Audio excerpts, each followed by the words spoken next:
And good morning. Always start where I am, I'm reminding myself, and quite honestly, I'm feeling a bit frustrated. I have no internet connection this morning, and I finally called my internet service provider and found out that there's an outage in my area, and the estimated time of getting it back up is 6 a.m. and it's 4:44, so hopefully by the time I create this video and then listen to it for the first time, I may have internet service and be able to upload it for everyone. When I came out of the meditation room this morning, I was feeling pretty peaceful. I woke up right at 3 a.m. and I've been here at the computer for a little less than an hour now. But my mood totally changed from coming out of the meditation room to where I'm sitting right now. I mean, I did not have any frustration coming out of the meditation room, and that's pretty much the emotion that's going on inside of me right now. So I tell you that up front because that's the state that I'm creating this video in. Anyway, today's title that I actually selected yesterday is New Age Spirituality Beyond the Illuminati Matrix. I didn't write the blurb, however, till just a short time ago because I was going to check my email first. The blurb that I wrote is this: there have long been accusations, mostly by mainstream religionists, that the so-called New Age movement is a satanic plot of some sort, controlled by the Illuminati. I have a totally different point of view I'd like to share for your consideration. As I said in yesterday's video, I had the opportunity on Wednesday to talk about New Age spirituality to a couple of college classes here in Brevard County. And I mentioned that, and there were there was one person at least, maybe more than one, I can't remember. There were a lot of comments yesterday on various videos, but one of the things that I've heard again and again and again is that, how dare you, Ron, spread New Age spirituality? You're part of the Matrix. You're falling into the hands of the Illuminati. You're being controlled. You're being used to spread false teachings. And I'm sorry, I don't feel like I'm spreading any false teachings. I'm a man of high integrity, and I've been that way for a long time in my life. I take pride in telling the truth, whether it's good or bad. To allow myself to be vulnerable is one of the things that I've always, or for a long time anyway, tried to do. Have I perfectly done it? No. But it is something that is extremely high on my agenda of importance, of high values, of high priorities in my life. To live in integrity with myself and with those around me. And the people that know me best would verify that this is true. I am loyal to a fault almost with my friends. Well, not to a fault, because I'm not going to lie to my friends. At least not most of the time. I'm not going to say I've never stretched the truth, because that probably wouldn't be true. But it's not a practice that I normally do. Anyway, why am I going through all of this? I was raised as a fundamentalist Christian, which I started in both classes. That's how I started, that I was raised as a fundamentalist, evangelical. I didn't use the word charismatic in either class, but I did use the other two words. As a Christian. And I grew up in a family of ministers and missionaries and very active churchgoers. My own parents were wanting to be missionaries up until the time they actually got married after the Second World War, and they gave me to God. And they told me that when I was 18. I hadn't told me that before, but it was obvious because of all the people in my family. I was the one that all of my life I've been on this spiritual path. It's been since I was a kid. All of my life. I've thought outside the box lots of times. I've challenged things because I have been a free spirit and a free thinker. And that goes back at least to my teenage years, at least that far back, to my mid-teenage years. And as I said, I preached my first sermon in the largest Assembly of God church in the state of New Jersey when I was 14 years old. And when my parents punished me, they punished me by saying, "You can't go to church." And one time when I had such a punishment, I crawled out the window, walked across the roof, braved climbing over on a branch of a tree that was close enough that I could get there, and hanging on with my hands on the top and my feet on the branch at the bottom. And I went over across to the trunk and went down the trunk and walked 8.5 miles to church. I mean, I've always been involved in this spiritual thing, and I was religious, but that's all I knew. That was my spirituality. And one of the things that I asked in the class is, how many of you consider yourself religious? And some hands went up in both classes. And how many of you consider yourself spiritual? Sometimes other people that didn't raise their hand the first time raised their hand the second time, and some of the same people raised their hand both times. And then there were a bunch of people in both classes that didn't consider themselves either religious or spiritual, though they're taking a world religion class, probably because it's one of the easier classes. I don't know. In any case, this idea that there's such a thing as a New Age religion is total bunk. There is no New Age religion. And New Age, a lot of the foundational beliefs of New Age have been part of mysticism in all religions for as far back as you want to check. The idea that life is interconnected, that we're all one, that's a primary belief of mystics in all religions throughout the ages. They recognize that intuitively and with their spiritual gifts activated. This is not something that's New Age. This idea that there is no separation is not a New Age idea.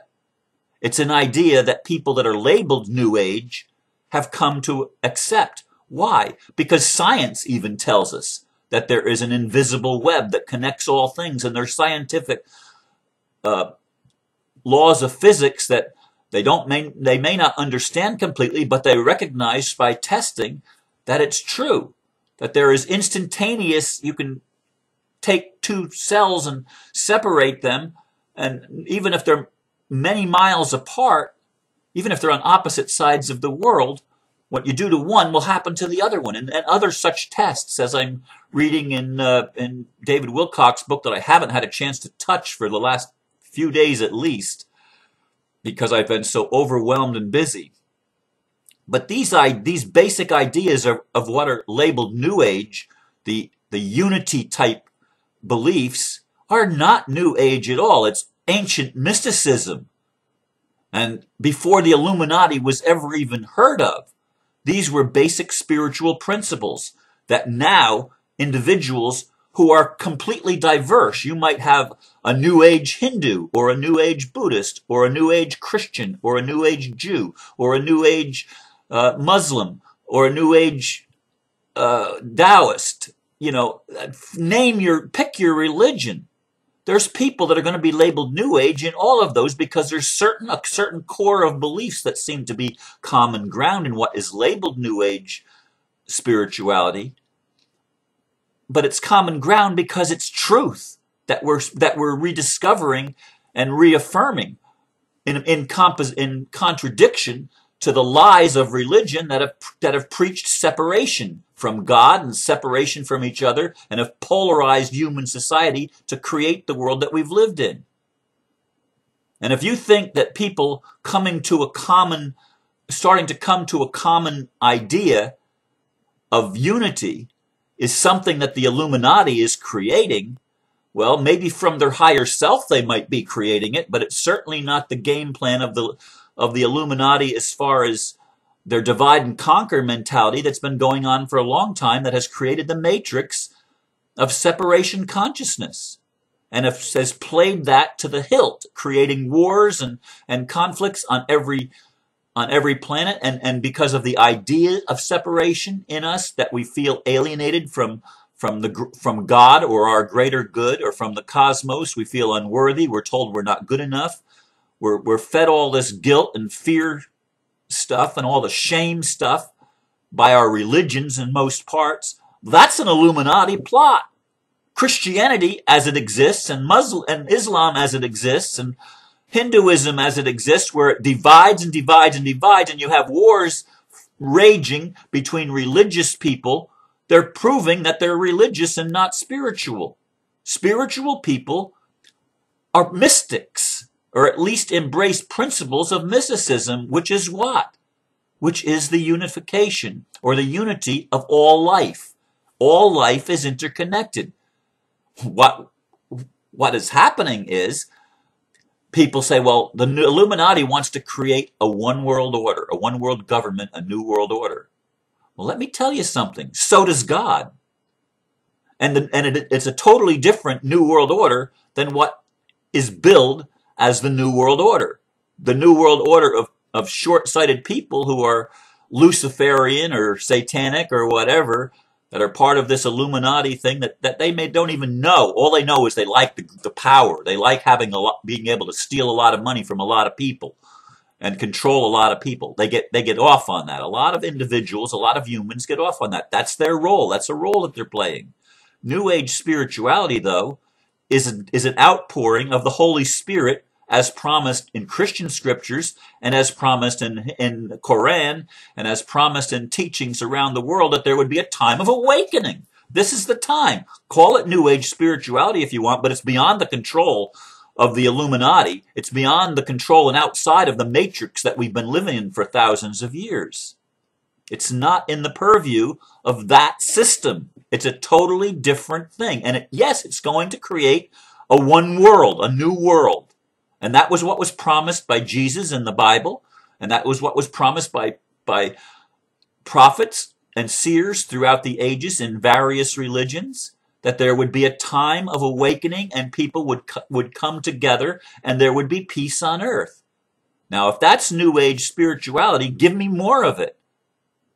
Quit attacking it as if it's there's something wrong with it. And quit thinking, this is the problem. This is the problem as I see it with mainstream religions. They realize that if people start waking up and recognizing the interconnectedness of all life, recognizing that our mission on earth is to love one another, regardless of different beliefs. It's not about all having the same idea. It's not all about having the same set of doctrines and creeds. And that's how religions have operated. That's how they've maintained their separation, their distinction, their unity. That's their religions of the ego. That's how you and I individually have maintained our identity, by showing up the differences rather than the commonalities. We've done that. We've all done it. We all still do it to some degree or another, including me. We have an identity. But love allows us to expand and to include. What's wrong with old-time religions is they draw circles around themselves. And they say, this is who we are. And everybody that doesn't apply our set of beliefs and principles and priorities to their life, well, they're outside the circle. They're persona non grata. They're not acceptable people. They're goyim, or they're heathen, or they're sinners, or whatever name you want to put on it.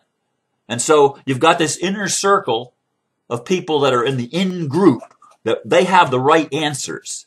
But outside are a whole bunch of people that have the wrong answers, and there's always conflict in that. Always conflict. Now, New Age spirituality, as I see it, doesn't draw circles, for one thing, because everybody, if there's a circle, it's big enough to include everybody and everything, because it sees God as the center of everything that is. God is all that is, not excluding anyone or anything. That's the foundation of love. And as I said in both classes, love and fear are the two operating principles of the world. Now, fear is the one that we've been operating under, the one that draws little circles and excludes everybody else. That creates fear, because the people on the outside are going to get upset at the people on the inside that think that they're the only ones that have the right answers. And so it creates the groundwork, or the essence of what is required to create constant conflict. Now, isn't that the world that you and I have grown up in? Isn't that the world that we've known here on this planet? It certainly is from my perspective. And people say, Ron, we're not all one. Look at, if we were all one, we wouldn't be arguing with each other. No, we're all one, and that's the essence. And the arguments are peripheral things that have used to divide us. We are not separate, except we have separate bodies, but we live in the same energy field called spirit, called God, called cosmos, called universe, whatever you want to call it. Pick your name, it doesn't really matter. This stuff, this truth that we're interconnected and that we're all one, this basic truth that separation is a lie, that it's the real illusion of things, this is something that sooner or later we're all going to come home to, because we're all prodigal sons and daughters that have gone into the far country to explore what it's like to experience life as if we're separate from God. But we can't be separate from a God that's everywhere. It's impossible. It's absolutely, intellectually and spiritually impossible. And it doesn't even make sense. This is a self-evident truth to anybody that looks at the world. They see the way nature interweaves and cooperates, and we're seeing more of it. We're able to see more of it than we've been able to see before. And we always perceive, though, through the eyes of our ideas or through our limited understanding. So if we see things as separate, and we're trying to maintain that as a point of view, we're going to keep creating things that support our point of view. And that's part of creation. It allows you to explore whatever you want to explore, even if it's a lie, even if it's a false idea. But the true idea, the New Age spirituality that the religionists rail so against, is simply saying, hey, wait a minute, we're here to love each other. Love is the central purpose, not to fear. And fear shrunk us down and made us seek protection. Love opens us up and say, I don't need any protection. I love. There's nothing outside of me. If I can perceive it, I can help it. I can heal it. I can recognize it in me. And I can love it. And that changes it. That transmutes it. That transforms it. It's the awakening, folks. New Age spirituality isn't new. It's just a label. It's just a label that people have applied. It's old mysticism. And yes, the mystics believed they could hear God. Why? Because we all did. God didn't die 2,000 years ago and get buried in the Bible, Christians. God didn't get buried in a book, although you've tried to bury them in a book. A lot of people have. That's an old age religion, and that's what created the world that we live in. New Age spirituality or mysticism goes beyond that. And it heals that. It heals that. That's why there's so many Christians and Jews and Muslims and Hindus and Buddhists and Taoists and Baha'i and all sorts of people from other faiths. Yeah, there's Illuminati influence in all religions and all movements. And the Occupy movement, they want to get their tentacles around it, some of the people, because they don't want to lose power. They don't want to lose control. They don't want to lose the ability to sit in the high seat and say, look at me. New Age spirituality is humble because there is no leader. Just like the Occupy movement really doesn't have a leader. It's a move of the Holy Spirit. It's fulfillment of the promises of God that have been made a long time ago in every religion. In every religion. And the common thing with New Age spirituality is it's beyond religion. And that's why it cannot be controlled by any external force that's trying to control it. It's actually a move of the Holy Spirit of God. I ask you to consider what I've shared with you today. And you can believe it or don't believe it. And you will. You'll either believe it or you won't believe it. But sooner or later you're going to see that we're all one and that love is not just a way, it's the only way. Thank you for listening. I love you. And thanks for bearing with me in my frustration. I hope I did okay. God bless you.